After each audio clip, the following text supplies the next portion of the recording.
So I get that Cam got a good laugh at the Charlotte Observer's Jordan Rodrigue for asking a perfectly legitimate question about routes.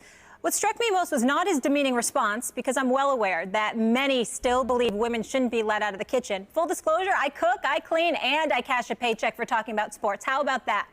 But seriously, it's less shocking to me that a man in a position of leadership doesn't respect women. It's more shocking that the same man who was berated for his Super Bowl 50 press conference, who clearly plans every outfit before he steps in front of a microphone, was so unaware that he fixed his mouth to tell a woman in 2017 that it's funny to hear her talk about football. Really? The same Cam who's so brand conscious, he was scared to speak up on behalf of Colin Kaepernick until the president started name-calling the players.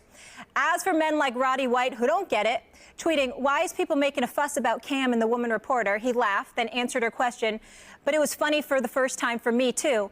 Roddy, let me ask you this. As an African-American male in this country, how do you feel when constant stereotypes are perpetuated against you? Stinks, right? I know. Defenders of Cam's comments were quick to invoke the president, saying you can't vote for Donald Trump, then be outraged by what Cam said. Just to be clear, I'm not split on this subject.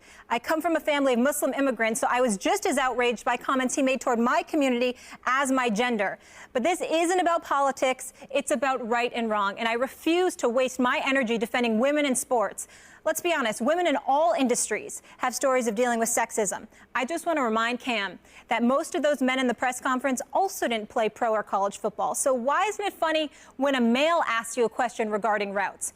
Cam's comments were very revealing as to his ignorance and dated ideals, and I hope this can become a teaching moment. So next time you step in it and the reporter tries to save you by having a deeper conversation on this subject, consider taking her up on that offer, because what went down yesterday didn't do you, your brand, your team, or the NFL any favors. And in terms of it being an isolated incident, I've known Dana since I was 22. I have the utmost respect for him. Yes. And I don't judge people by their worst moment. I agree with you on that punishment part. And the other piece that I just want to say, as a woman, it was also his wife's hands on him. So no one should be putting their hands on anyone. Okay. Male, female, female, male.